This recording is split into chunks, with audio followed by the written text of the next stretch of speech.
Hello, welcome back to my channel Awesome Learning. After a long break, I am back here again with my videos to teach you biology. Today's topic that I'll be starting is transcription. I have already put a video on transcription before the break, but because I think there should be a revision part done with the transcription part, so I am again starting transcription, then we will do the translation. So because I have already put a video on transcription, so many terms will be they will not be new for you. You must be knowing them. So let's begin. Transcription. It is a process of copying genetic information from one strand of DNA into RNA. If you remember the central dogma, we had done that copying of DNA into RNA, and we used to write upon the arrow. The procedure was known as transcription. So it is copying the genetic information from one strand of DNA into RNA, and here because we are using RNA, we are copying DNA into RNA. So there is one change, that adenine will always pair with uracil because RNA do not have thymine. So it is easy now. Okay, you can see the pairing. Bases used to make RNA are A, G, C and U. Okay, this is the pairing, and we also require RNA polymerase enzyme, you see here. So children, this is the coding strand and this is the template strand. Okay, the coding strand, that is, this one is the coding strand, and we will be using this strand to generate an RNA. You see, this is the new RNA which has been generated using the codes from here. Okay, now because the DNA is intertwined and it is a very long, but only a small portion of DNA is unwinded. Okay, it is unwinded at the replication fork, and the copying is been done. The copying is been done from DNA to RNA. Now let's move. DNA dependent RNA polymerase. Now this is very important, children. DNA dependent RNA polymerase is an enzyme which catalyzes the polymerization. Okay, that means it will enhance. Catalyst क्या करता है? It enhances, fast कर देता है ना polymerization. What is polymerization? Joining of monomers and making a big chain. You see, this is polymerized messenger RNA है ना. तो पॉलीमर बनाने के लिए कैटलिस्ट की जरूरत है, and which is the catalyst, which who is behaving as the catalyst? The enzyme RNA polymerase, and this enzyme is DNA dependent. Okay, and in which direction is being done? It is from 5' to 3'. Okay, so this is my 5', this is my coding strand. See, 5', this one, the pink one. Okay, and it ends up here in 3'. So copying is always done from 5' to 3'. You can see the arrow. Okay, from 5' to 3'.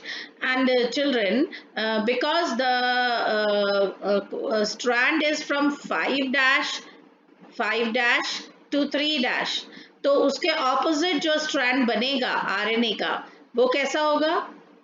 From opposite strand होगा ना. अगर यहाँ 5' है, अगर यहाँ 5' to 3' है, तो strand कैसे बनेगा? From 3' to 5'. Okay, so you see, 3' to 5' acts as a template strand, and 5' to 3' acts as a coding strand. So this one, the pinkish one, is my coding strand, and the blue one is my template strand. Okay, let's move on. Both the strands are not copied. Why are both the strands not copied, children? Reason is given here. This can be your question. So when you are making your notes, you can write here why both the strands are not copied. So why are the both strands not copied? Because the code for protein is different in both the strands, right? है ना? You see, code for, now here in this strand, this is the coding. So according to the coding, the protein will be different. ATG, CAT सबकी अपने अपने proteins है, लेकिन यहाँ पर coding is different. So because of the different coding, यहाँ पे protein भी different होंगे, right? So both the codes for the protein are different on both the strands, and this complicates the translation. Later on, after transcription, when you the translation होगा जब, है ना, what is transcription? ध्यान से सुनने वाली बात है बेटा. ट्रांसक्रिप्शन क्या है? Transcription is कॉपिंग of DNA into RNA. अब आप जब ये आरएनए कॉपी कर लोगे तो नेक्स्ट स्टेप क्या था? RNA to protein. मतलब इसी आरएनए को जिसको आपने बनाया, इस आरएनए को यूज करके आप प्रोटीन्स बनाओगे. लेकिन अगर आप दोनों स्ट्रैंड्स ले लोगे, अगर आप ये दोनों स्ट्रैंड्स ले लोगे तो आपके दो आरएनएस बनेंगे और दोनों आरएनएस का जो प्रोटीन आगे बनेगा वो टोटली अलग होगा एक दूसरे से. कॉम्प्लिकेशन वहां पैदा होती है ड्यूरिंग द ट्रांसलेशन. ओके, इसलिए बोथ स्ट्रैंड्स, पहला रीजन तो ये है. दूसरा रीजन है if two RNA molecules are produce simultaneously, क्योंकि दो स्ट्रैंड्स है तो अगर हम दोनों लेते हैं तो एक आरएनए इस स्ट्रैंड का बना और दूसरा आरएनए इस स्ट्रैंड का बनेगा, राइट? क्योंकि दोनों का अगर हम यूज करते हैं तो दोनों अगर आरएनए प्रोड्यूस करेंगे simultaneously, this would be complementarity, है ना. अब आप खुद सोचो, ए के नीचे यहाँ पे बनेगा यू. मैं कोशिश करती हूँ टू शो यू हियर, थोड़ा सा और पतली स्ट्राइक लेती हूँ. ए के नीचे यहाँ बनेगा यू, ठीक है, और टी के नीचे यहाँ पर बनेगा चलो I will not do it here. A के नीचे यहाँ बनेगा यू और टी के नीचे यहाँ पर क्या बनेगा? थाइमिन तो होता ही नहीं है ना इसमें, तो यहाँ पर टी के नीचे क्या बनेगा? यूसी, ये देखो यू, राइट. टी के नीचे यू, ए के नीचे सी, तो ट्रांसक्रिप्शन हुई तो ये एमआरएनए मिल रहा है हमें.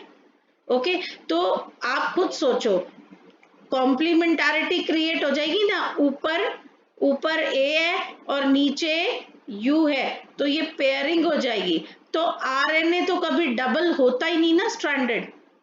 अगर इस स्ट्रैंड का भी मैं आरएनए बनाऊं और इस स्ट्रैंड का भी आरएनए बनाऊं, आप दोनों स्ट्रैंड्स का अगर मैं आरएनए बना दूं तो ये दोनों स्ट्रैंड्स आपस में पेयर कर जाएंगे, ज्वाइन कर जाएंगे. दोनों स्ट्रैंड्स आपस में आरएनए के ज्वाइन हो जाएंगे और वो डबल स्ट्रैंडेड आरएनए बनेगा. तो डबल स्ट्रैंडेड आरएनए तो होता ही नहीं, डबल स्ट्रैंडेड आरएनए तो पॉसिबल ही नहीं है, ठीक है. तो अगर डबल स्ट्रैंडेड आरएनए बना तो आगे जाके ट्रांसलेशन ही नहीं होगी, राइट. तो these are the two reasons कि हम क्यों नहीं दोनों स्ट्रैंड्स को कॉपी करते. Okay, understood. Now you see here, it is a segment of DNA. अब I told you ना कि DNA इतना बड़ा DNA है तो हम पूरा का पूरा DNA एक साथ ट्रांसक्रिप्ट नहीं करते. Okay, what we do is हम एक पर्टिकुलर सेगमेंट ले लेते हैं. अब हम here in this DNA we have taken only this segment. So one segment here, this is one segment, ठीक है. अब one segment of DNA है तो वो अनवाइंड हो गया, ठीक है. बाकी का पूरा डीएनए वाइंडेड अप है, लेकिन जो सेगमेंट हमने लेना है फॉर ट्रांसक्रिप्शन, जो पोर्शन लेना है, that is unwinded. So this is it looks like this here. So see the segment of DNA between the sites of initiation and termination. This is initiation, matlab it will start from here and it will end up here. Okay, so the segment of DNA between these two sites, इन दोनों के बीच में जो segment है, ये portion, ये जो DNA का segment है, this segment has three regions. One is the promoter. Now what will the promoter do? You see, binding site for RNA polymerase. ये वो जगह है जहां पर RNA polymerase आकर इसके साथ bind हो जाएगा. And it is located towards the 5' end of the coding strand, that is upstream. 5' end, okay, located towards 5-N. Then promoter के बाद ये जो portion है gene का, this portion, okay, this is called structural gene. Region between the promoter and the terminator, this region is called you can say structural gene, and here is actually the transcription takes place. Terminator is the site where the transcription stops.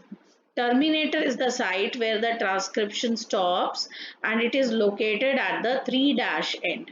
Okay, understood? So I hope you have seen this promoter, terminator. There are two strands of DNA. Okay, this is the coding strand and this is the template strand. Okay, so promoter always is located at the 5' end, terminator is always located at the 3' end, right? Now you look here, transcription. It is the segment of DNA between the sites of initiation. Now this is the promoter and this is the terminator. तो ये जो pinkish region है, ये वो region है which will be used for transcription. So it contains, I already told you कि promoter है and there is a terminator. Now promoter के साथ RNA polymerase जो है, it comes and binds up here and it is located at the 5' end, right? It is located at the 5' end. Now this is the structural gene. This is the region between the promoter and the terminator where transcription will take place, and terminator is placed at the 3' end of the non-template strand, 3' of the non-template and 5' of the template strand. तो हमें तो non-template strand को read करना है because 5' पे promoter है and 3' पे terminator है, right? So transcription initiation site इस तरफ है जहां से ट्रांसक्रिप्शन स्टार्ट हो रहा है, क्योंकि हमारा प्रमोटर से ही तो स्टार्ट होना है, हमारा प्रमोटर यहाँ है तो इनिशिएशन साइट भी इस तरफ है और टर्मिनेशन साइट टर्मिनेटर के बाद ही होगी, टर्मिनेशन साइट डाउनस्ट्रीम है तो वो इस तरफ है. Okay, now you see gene is the functional unit of inheritance. ये जो स्ट्रक्चरल जीन है यही तो वो पोर्शन है जहां कॉपिंग होनी है, right? So gene is the functional unit of inheritance. It is the DNA sequence coding for an RNA. Now you see children, it is the DNA sequence coding for an RNA. Okay, DNA is coding for an RNA. यही तो बोला हमने transcription में कि transcription में होता क्या है कि DNA is getting copied into an RNA. Now RNA are of three types: mRNA, that is messenger RNA, ribosomal RNA and tRNA. Okay, right? Transfer RNA or tRNA. There are three types of RNA. Children, now what is cistron? You see, what is gene? I told you. Now what is cistron? It is a segment of DNA coding. Okay, a particular segment of DNA coding for a polypeptide during protein synthesis. It is the largest element of the gene. Okay, now it is a, what is a cistron? It is a segment of DNA coding. ठीक है, DNA की coding का एक particular segment for a polypeptide during the protein synthesis, जब translation होनी है during the protein synthesis, and it is the largest element of the gene, right? This is the cistron, largest element of the gene, एक particular segment. Okay, structural gene in a transcription unit is of two types. Now you have to be very careful here. Monocistronic structural gene. Children, what is it? Monocistronic structural gene. It also they also call it a split gene. It is generally seen in eukaryotic cells.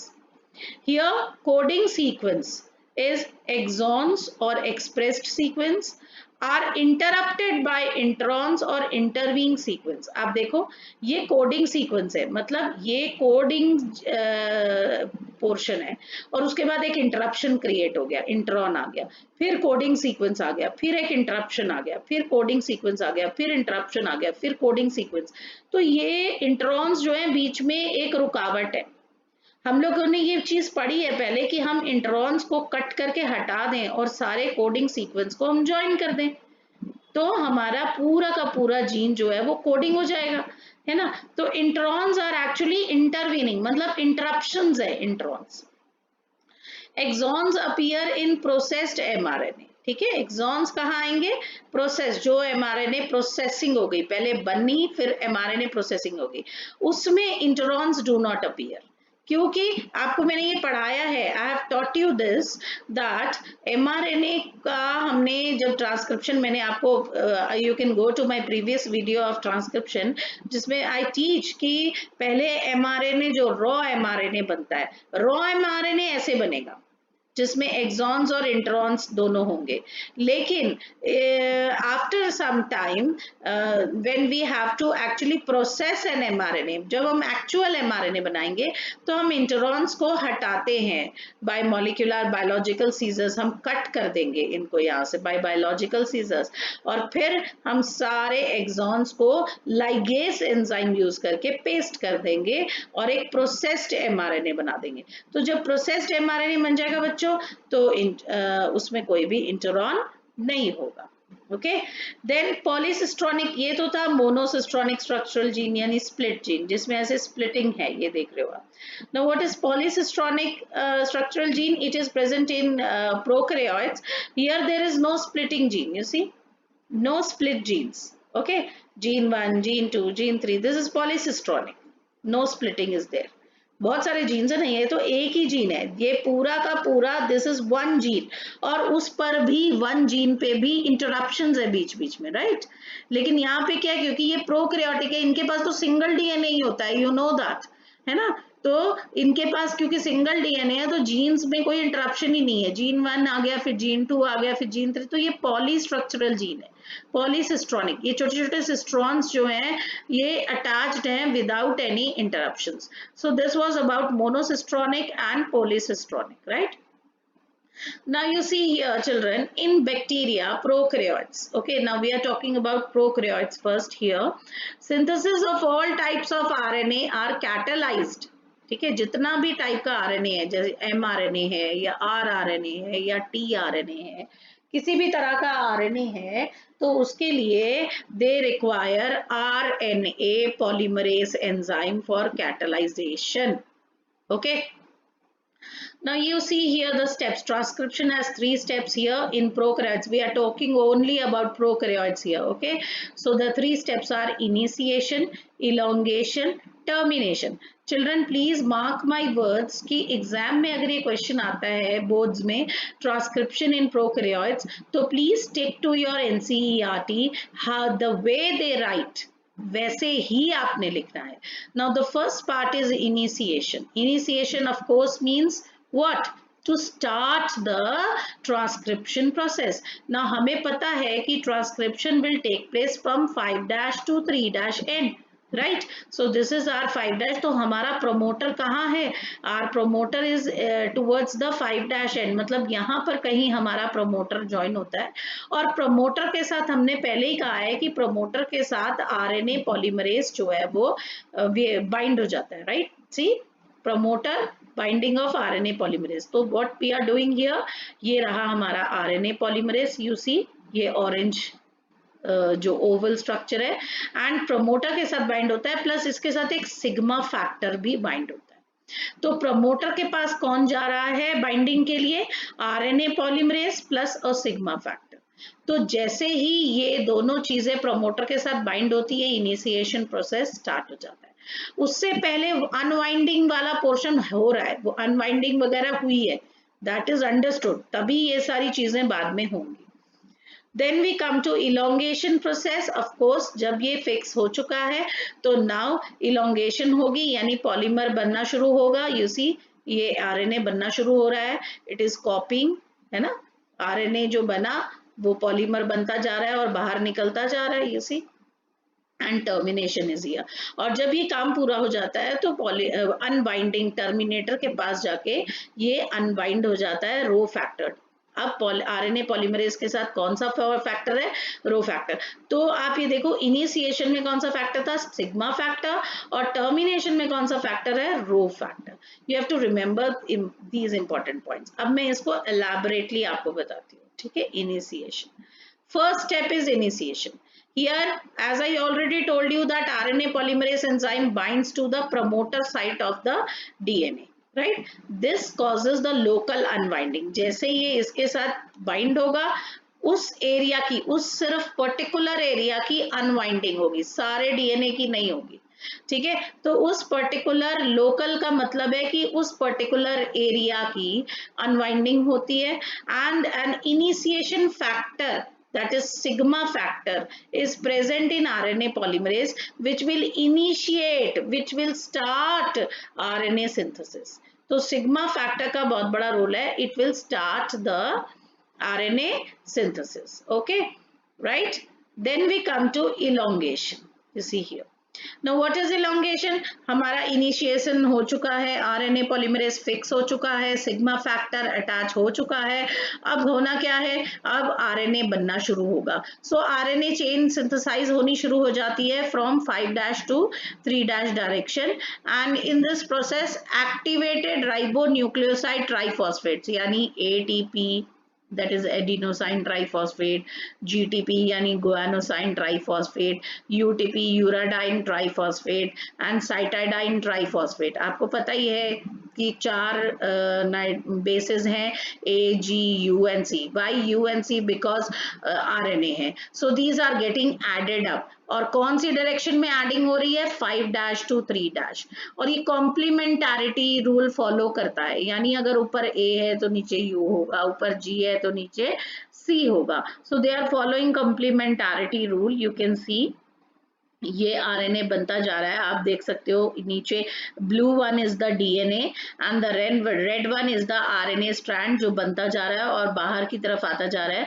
सो अगर DNA पे ए है तो ऊपर you है, DNA पे अगर जी है तो ऊपर सी है, अगेन ए है तो ऊपर यू है. तो ये एडिशंस होती जा रही हैं और ये आरएनए स्ट्रैंड जो है वो बड़ा, इट इज गेटिंग elongated, यानी पॉलीमर जो है वो बड़ा होता जा रहा है, and it is always in 5' to 3' direction. Okay, 5' to 3' direction in this manner. Okay, 5' से 3'. नाउ बिकॉज सारा हो गया, आरएनए पॉलीमर बन गया है, तो ऑफ कोर्स इसको स्टॉप भी करना है. तो अ टर्मिनेटर फैक्टर, जैसे इनिशिएशन फैक्टर था सिग्मा फैक्टर, वैसे ही टर्मिनेशन फैक्टर है rho factor, that binds the RNA polymerase and terminates the transcription. Okay, so rho factor जो है आरएनए पॉलीमरेज के पास आ जाता है. आप ये देखो कि ये दोनों फैक्टर्स आरएनए पॉलीमरेज को कमांड दे रहे हैं. सिग्मा फैक्टर जब आरएनए पॉलीमरेज के साथ जुड़ता है तो वो उसको बोलता है स्टार्ट द प्रोसेस, एंड ऐसे ही रो फैक्टर जब आरएनए पॉलीमरेज के साथ जुड़ता है तो इट सेज कि terminate the process, stop the process. Okay, so termination of transcription is done here. Now you see transcription, this is your promoter, this is your coding strand, this your terminator, and mRNA has been produced. Okay, so children, you see here transcription in prokaryotes, very important. Now you know prokaryotes are the cells, unicellular organisms. They particularly do not have a well defined nucleus, we all know this. So in bacteria, transcription and translation can be coupled. That means they can go hand in hand together. Translation begins before mRNA is fully transcribed. मतलब अभी transcription पूरा नहीं हुआ, अभी transcription पूरा खत्म नहीं हुआ और ट्रांसलेशन शुरू हो जाती है. Because why this happens, now again a question can arise. आप यहाँ पर अगेन ये क्वेश्चन देख सकते हो कि ऐसा क्यों है. Because mRNA requires no processing to become active. अब रिलेट करो बच्चों, क्यों mRNA को प्रोसेस करने की जरूरत नहीं है. अगर आपको याद हो, मैंने अभी आपको बताया था कि हमें mRNA को प्रोसेस करना पड़ रहा है. कहाँ गया, just give me 1 minute. Yeah, हमें यहाँ पर mRNA को प्रोसेस करना पड़ रहा था. तो प्रोकैरियोट्स में यानी बैक्टीरिया में प्रोसेसिंग का काम की जरूरत ही नहीं है. Why? बिकॉज यहाँ पर कोई इंटरॉन्स या इंटरप्शंस है ही नहीं, है ना. कोई इंटरॉन्स नहीं है, कोई इंटरप्शंस नहीं है, पॉलीसिस्ट्रॉनिक स्ट्रक्चरल जीन है, तो हमें ये वाले स्टेप करने की जरूरत ही नहीं है. mRNA प्रोसेसिंग की कोई जरूरत ही नहीं है, क्योंकि mRNA ऑलरेडी जो प्रोड्यूस हो रहा है वो एक्टिव ही प्रोड्यूस हो रहा है, right. So transcription and translation takes place in same compartment. So no separation of cytosol and nucleus. क्योंकि eukaryotes में तो एक procedure transcription takes place in cytosol and the other one translation takes place in the nucleus. दो अलग जगहों पर काम चल रहा है transcription and translation. But यहाँ पर एक ही compartment में दोनों काम इकट्ठे चल सकते हैं side by side. Okay. So you can see a bacterial prokaryotic cell. You see this is the yellowish or the mustard color is the DNA and the purplish color is the mRNA. और देखो ये जो mRNA बना one is the coding strand and one is the template strand. अब coding strand और template strand को use किया तो ये mRNA, this is the coding strand. इस कोडिंग स्ट्रैंड को यूज करके ये mRNA जनरेट हुआ, नया mRNA बन गया, यानी कि ट्रांसक्रिप्शन हो गई। अब ये mRNA देखो कंटिन्यूटी चल रही है और ट्रांसलेशन भी हो गई, राइबोसोम्स और प्रोटीन बन गया ये लोग। ठीक है, तो प्रोटीन ट्रांसलेशन, ये जो प्रोसीजर है दिस इज ट्रांसलेशन, ये जो प्रोसीजर है दिस इज ट्रांसक्रिप्शन।